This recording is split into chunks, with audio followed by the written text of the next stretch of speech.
Hi friends, आप सभी का आपके अपने यूट्यूब चैनल यूपीएससी इन्फो 24 में स्वागत है। तो दोस्तों, हम उम्मीद करते हैं कि आप सभी लोग स्वस्थ होंगे और खुश होंगे।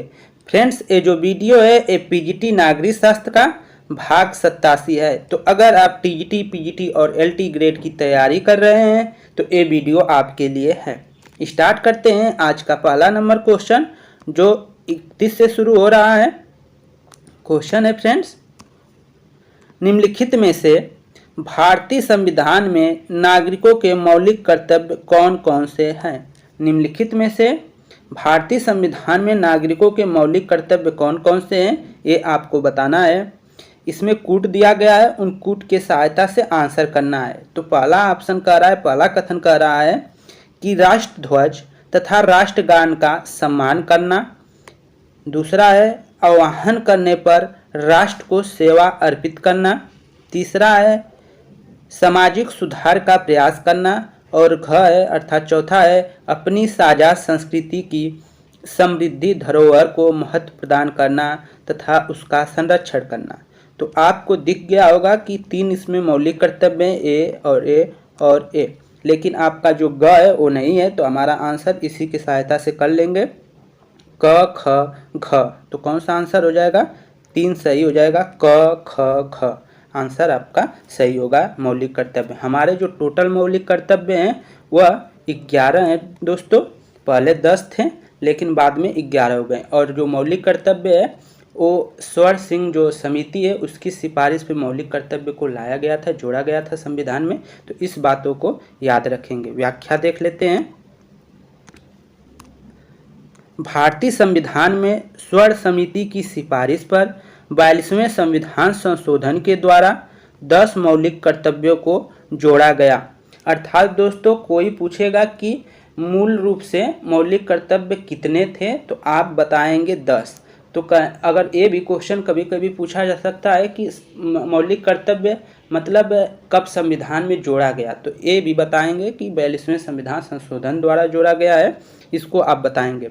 लेकिन जब संविधान बना था तो उस समय मौलिक कर्तव्य नहीं था, ये आप याद रखेंगे। मौलिक कर्तव्य को बाद में जोड़ा गया है, इसको आप ध्यान में रखेंगे। इसे संविधान के भाग 4 क के रूप में जोड़ा गया। 86वां संविधान संशोधन 2002 में 11वां मौलिक कर्तव्य जोड़ा गया। दिए गए विकल्पों में सामाजिक सुधार का प्रयास करना मौलिक कर्तव्य की श्रेणी में नहीं आता है। अन्य सभी क्या हैं? मौलिक कर्तव्य हैं। आगे देखिए 32 नंबर क्वेश्चन, भारतीय संविधान की 8वीं अनुसूची में कितनी भाषाओं का उल्लेख है? भारतीय संविधान की 8वीं अनुसूची में वर्तमान समय में कितनी भाषाओं का उल्लेख है? तो इस समय जो है 22 भाषाओं का उल्लेख है। आंसर हो जाएगा 3, 22 भाषाओं का। ठीक है, व्याख्या देखते हैं। भारतीय संविधान की 8वीं अनुसूची भाषाओं से संबंधित है। वर्तमान में इसमें 22 भाषाएं शामिल हैं। 2003 में 4 भाषाओं जिसमें बोडो, डोंगरी, मैथिली और संथाली को जोड़ा गया। आगे देखिए 33 नंबर क्वेश्चन, भारतीय संविधान के किस संशोधन द्वारा आंतरिक अशांति पद के स्थान पर सशस्त्र विद्रोह पद का प्रयोग किया गया? ऑप्शन 1 है 44वां संविधान संशोधन, ऑप्शन 2 है 43 संविधान संशोधन, 42वां संविधान संशोधन और 4 है 41वां संविधान संशोधन। तो ये किसके तहत जोड़ा गया था? तो ये जोड़ा गया था 44वां संविधान संशोधन। ठीक है, भारतीय संविधान के किस संशोधन द्वारा आंतरिक अशांति पद के स्थान पर सशस्त्र विद्रोह पद का प्रयोग किया गया? तो वो है 44वां संविधान संशोधन। एक ऑप्शन सही हो जाएगा। व्याख्या देख लेते हैं। संविधान के अनुच्छेद 352 में राष्ट्रीय आपातकाल का उपबंध किया गया है, जिसमें युद्ध, वायु आक्रमण और सशस्त्र विद्रोह को आधार बनाया गया है।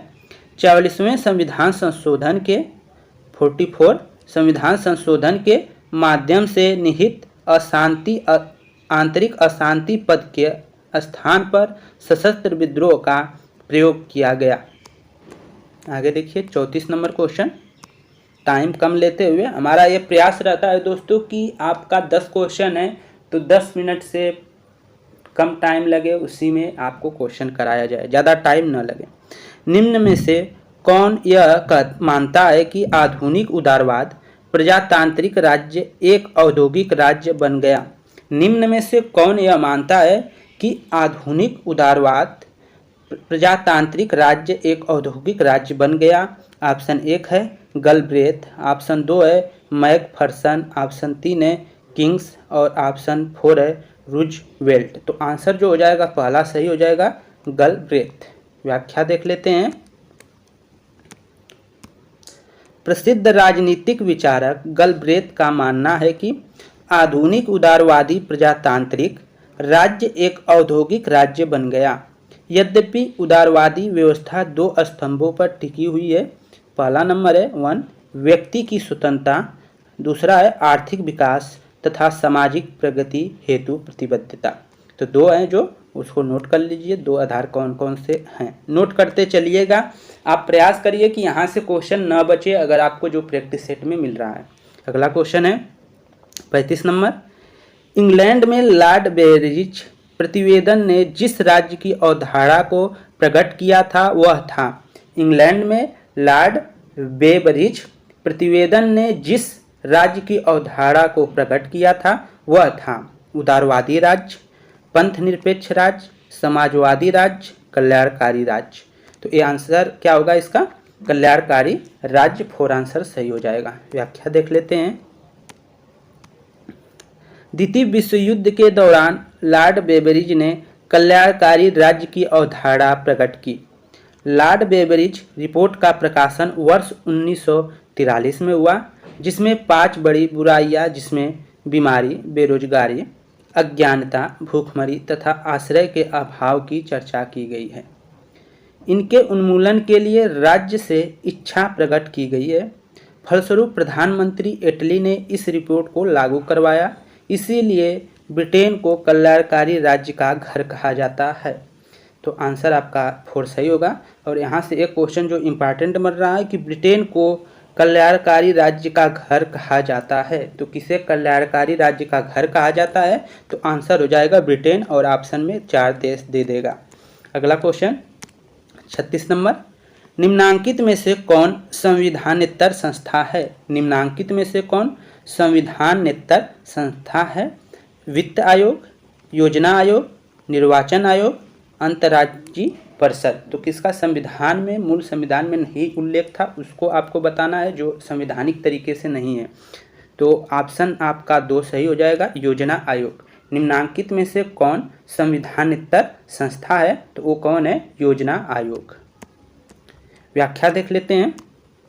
योजना आयोग का गठन 15 मार्च 1950 को किया गया, जो एक संविधानेतर संस्था है। हालांकि वर्तमान में इसका स्थान नीति आयोग ने ले लिया है, जबकि अन्य संस्थाएं जैसे वित्त आयोग अनुच्छेद 280 के तहत, निर्वाचन आयोग अनुच्छेद 323 के तहत तथा अंतर्राज्यीय परिषद का गठन अनुच्छेद 263 के तहत किया गया है। अर्थात ये सभी संस्थाएं संवैधानिक संस्थाएं हैं। कौन सी? जो तीनों हैं, जिसमें वित्त आयोग, इसका जो वित्त आयोग का उल्लेख किसमें है? तो अनुच्छेद 280 में है दोस्तों, ये याद रखेंगे। निर्वाचन आयोग का किसमें है? अनुच्छेद 323 में है। और अंतर्राज्यीय जो परिषद का गठन अनुच्छेद 263 के तहत किया गया है। इनका अनुच्छेद याद रखेंगे। और ये सभी संवैधानिक संस्थाएं हैं, ये आप नोट करते चलिए, कहीं नोट कर लीजिए, यहीं से क्वेश्चन बनता है। न्यायिक पुनरावलोकन की व्यवस्था नहीं है। न्यायिक पुनरावलोकन की व्यवस्था नहीं है यूएसए में, भारत में, इंग्लैंड में, फ्रांस में। तो आंसर जो हो जाएगा इंग्लैंड हो जाएगा दोस्तों। इंग्लैंड में न्यायिक पुनरावलोकन की व्यवस्था नहीं है, बाकी तीनों देश में है, अमेरिका, भारत और फ्रांस में है। व्याख्या देखते हैं। इंग्लैंड में संसदीय सर्वोच्चता के होने तथा संसद के निम्न सदन हाउस ऑफ लॉर्ड द्वारा न्यायिक के रूप में कार्य करने के कारण न्यायिक पुनरावलोकन की व्यवस्था नहीं है। तो जो ब्रिटेन की संसद है उसका संसद का 2 नाम है, हाउस ऑफ लॉर्ड और हाउस ऑफ कॉमन। 2 संसद है वहाँ पे, तो उनको याद रखेंगे। तो आगे चलते हैं। एक व्याख्या में है कि इंग्लैंड में संसदीय सर्वोच्चता होने तथा संसद के निम्न सदन हाउस ऑफ लॉर्ड द्वारा न्यायपालिका के रूप में कार्य करने के कारण न्यायिक पुनरावलोकन की व्यवस्था लागू नहीं है। इस अवधारणा की उत्पत्ति का श्रेय संयुक्त राज्य अमेरिका को जाता है। यद्यपि भारतीय संविधान में न्यायिक पुनरावलोकन शब्द का उल्लेख तो नहीं मिलता है, लेकिन अनुच्छेद 13, 23 और 226 में यह निहित है। फ्रांस में भी न्यायिक पुनरावलोकन की व्यवस्था लागू होती है, लेकिन दोस्तों हमारे जो सर्वोच्च न्यायालय है उसके पास न्यायिक पुनरावलोकन की शक्ति है। ठीक है, आगे देखिए। कार्यपालिका का प्रमुख कार्य है। कार्यपालिका का प्रमुख कार्य है, ऑप्शन 1 है कानून बनाना, ऑप्शन 2 है नीति निर्धारण करना, ऑप्शन 3 है कानून को लागू करना। ये सभी तो कार्यपालिका क्या करती है, कानून को लागू करती है। दोस्तों आंसर जो हो जाएगा 3 सही हो जाएगा, 38 का 3 सही हो जाएगा आंसर। लागू करना, कानून बनाना तो आपके व्यवस्थापिका का कार्य है, विधायिका जिसको कहते हैं। कार्यपालिका का प्रमुख कार्य कानून को लागू करना है। भारतीय संविधान में राज्य की शक्ति को 3 भागों में बांटा गया है, कार्यपालिका, विधायिका, न्यायपालिका। इसके अनुसार कार्यपालिका का कार्य विधियों को कार्यान्वयन करना है, विधायिका का कार्य जो है कानून निर्माण करना है, न्यायपालिका प्रशासन की देखरेख तथा विवादों का फैसला करना है। ये तो बहुत आसान क्वेश्चन था। आगे देखते हैं 39 नंबर। यदि राज्यसभा संविधान संशोधन विधेयक पर लोकसभा से असहमत हो, अगर राज्यसभा कोई भी संविधान जो संशोधन हो रहा है उसमें लोकसभा से असहमत हो, तो ऐसी स्थिति में क्या होगा? जो संशोधन विधेयक पारित नहीं माना जाएगा। दोनों सदनों की संयुक्त बैठक द्वारा इसका निर्णय होगा। 3 ऑप्शन है, लोकसभा द्वारा 2/3 बहुमत से यह विधेयक पारित कर दिया जाएगा। ऑप्शन 4 है, लोकसभा राज्यसभा के मत को अस्वीकृति कर देगा। तो आंसर जो होगा ये सही हो जाएगा। कोई भी जो विधेयक है वो पारित नहीं माना जाएगा, क्योंकि दोनों हमारे संसद हैं, लोकसभा और जो राज्यसभा जो है उन दोनों में पास होना अनिवार्य है। ठीक है, व्याख्या देखते हैं। संविधान में संशोधन का प्रावधान भाग 20 के अनुच्छेद 368 के अंतर्गत किया गया है। संविधान संशोधन विधेयक संसद के किसी भी सदन में प्रारंभ किया जा सकता है। इसमें दोनों सदनों में विशेष बहुमत से पारित होना आवश्यक है। इसीलिए राज्यसभा की असहमति वाले मामले में विधेयक पारित नहीं माना जाएगा। आगे देखिए, अगला क्वेश्चन है, एकल संक्रमणीय मत प्रणाली का सर्वप्रथम प्रतिपादन करने वाले राजनीतिक चिंतक का नाम है। एकल संक्रमणीय मत प्रणाली का सर्वप्रथम प्रतिपादन करने वाले राजनीतिक चिंतन का नाम है J.S. Mill, Thomas Hare, Davidson, Lucian Pye. तो आंसर जो हो जाएगा दोस्तों 40 का आपका 2 सही हो जाएगा, थॉमस हेयर। आंसर क्या हो जाएगा? Thomas Hare. व्याख्या देख लेते हैं। एकल संक्रमणीय मत व्यवस्था का सर्वप्रथम प्रतिपादन थॉमस हेयर ने किया, जिसमें भारत के राज्यसभा, राज्य विधान परिषद, राष्ट्रपति व उपराष्ट्रपति के निर्वाचन हेतु अपनाया जाता है। तो दोस्तों यहीं पे 10 क्वेश्चन समाप्त होते हैं। उम्मीद करता हूँ कि आप लोगों को ये वीडियो पसंद आई होगी। अगर वीडियो पसंद आई है, थोड़ा भी पसंद आई है, तो प्लीज़ आप वीडियो को लाइक कर दें, और चैनल पे दोस्त नए हैं तो चैनल को ज़रूर सब्सक्राइब कर लें। दोस्तों अगर वीडियो के अंत तक आप पहुंच चुके हैं तो आप हमारे लिए बहुत ही स्पेशल हैं। इसके लिए आपको तहे दिल से शुक्रिया। नमस्कार दोस्तों।